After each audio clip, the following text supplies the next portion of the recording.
If you're seeing this video right now, it might be a sign from God for you to stop consuming and start creating. I want to share a story right now with you of when I first got out of prison. I spent 4 years in prison. Those are 4 years that I'll never get back.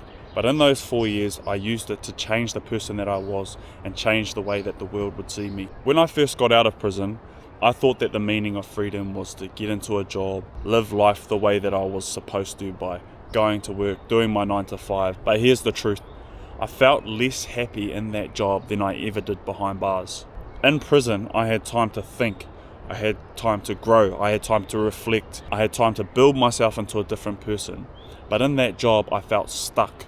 I felt meaningless. While I was in that job, I had time to reflect about why I felt so unhappy, why I wasn't feeling like I was living life the way that God wanted me to. And that was because I realized that I wasn't created to clock in and clock out and just survive. I was created to build, to create, and to give value. When I was in the job that I was working, I wasn't happy. I felt like I wasn't giving any value to anyone or giving any purpose by what I was doing. When I was on social media and I started creating content and giving value to people, I really saw the change and impact, the positive impact and purpose that I was giving in people's lives. Giving value, giving purpose, creating content versus consumption and consuming is the difference between purposefulness and meaningless.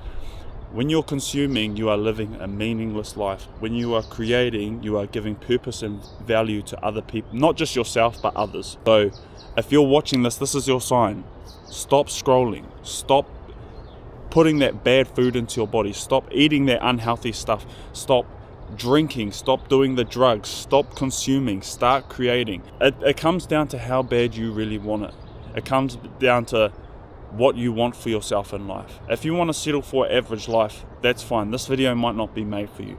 But if you have higher aspirations for yourself, if you see yourself wanting to be a successful person, if you see yourself wanting to go far in life, this video is for you. This is your sign. Consumption is the devil. By consuming, by scrolling, by doing all these things that you know afterwards you feel shit about. Imagine getting to the end of your life, looking back and thinking, man, all those hours that I scrolled, all of those hours that I wasted drinking, all of those hours that I wasted at a job that I didn't even like, you would look back and be very unhappy. I'm not going to be that person. I'm going to try my best and do my best every day to be the best version of me. I want to share a story of yours when I first went to jail. When I first got found guilty and I was first sitting in a prison cell, those first few moments, well, obviously it was one of the lowest, darkest moments of my life. And inside of a prison cell, for those of you that don't know, there's nothing. There's a bed, a toilet, a shower, and in the cell we were in, it didn't even have a TV, but what was in there was the Bible. I'd always been considered myself Christian. I'd always prayed, but I'd never really gotten close to God. He had never really moved in my life up until this moment. This was my first hour being in a jail cell, looking at about 11 years of jail in front of me. I picked up the Bible and I said, right, God, if you're real, I want you to show me, because I've tried reading this book before, bro. I don't understand it. I'm not going to lie. I've tried reading the Bible before. I don't understand a word in here. I don't understand anything. It looks like gibberish to me. It's so poetic. Like I'm not smart enough to comprehend what's going on in here. If you're real, God, I want you to show me a verse that speaks to me. And if you do that, I will give my whole life to you right now. I opened the book to a random page. It was the book of Isaiah. Verses 43:2. When you pass through the waters, I will be with you. And when you pass through the rivers, they will not sweep you over. When you walk through the fire, you will not be burned, and the flames will not set you ablaze.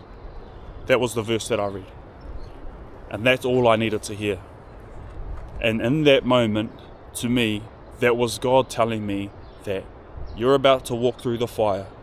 You're about to walk in some deep water, but I will be with you. When you walk through this fire, you will not be burned. Even at that young, naive age of 20, I understood what that meant.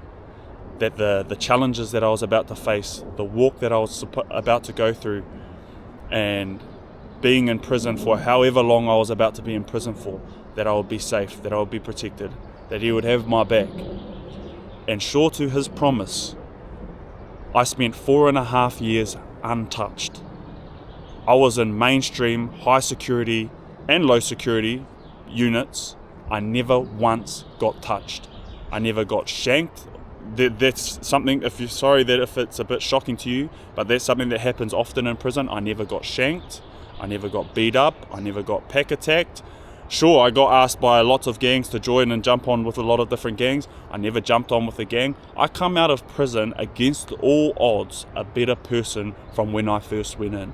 I got into the best shape of my life physically, spiritually, mentally. I taught myself virtues. It taught me patience. It taught me how to be courageous. It taught me how to wait on God's time and not my time. That things happen in His time and not when I want them to happen. So if you're seeing this video, the message that I want to be for you would be patient. God works in your life if you let Him, if you open your heart to Him. God worked in my life. He kept that promise. He kept me safe. And one of the hardest moments, one of the hardest few years of my life, against all odds, I came out of prison a better person than when I first went in. God kept me safe through my fire, and He can keep you safe through yours. Stop caring about what people think about you. Stop caring about what people say about you. That is the definition of the devil getting in your head. The devil is a liar. He is made to lie, he is made to steal, and he is made to distract you from the purpose that God has put you in.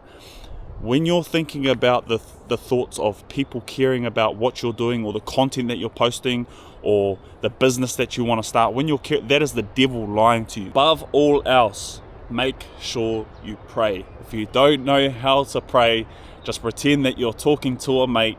You can speak to him however you want, but I just want you to know that there is a God. There is a Father. He does love you. He does want to know you. Just talk to Him in your room, in your quiet time, on your drive on the way to work. If you're ever feeling down, if you're ever feeling like life's not going the way that you want it to go, just know that He can do that for you, and He will do that for you. Just open your heart to Him. Just say hello. Hey God, I'm going to give this pray thing a try. I'm going to do it once a day. Just want to say hi, and if you're real, can you show yourself to me a little bit, please? That's all it needs to be. It doesn't need to be anything special, but start praying. Prayer changes things. That's the video anyways, whānau. Hope you've enjoyed it. Make sure that you hit like, hit subscribe. New videos coming every Sunday, and I'll see you on the next one. Mauri ora. Toots!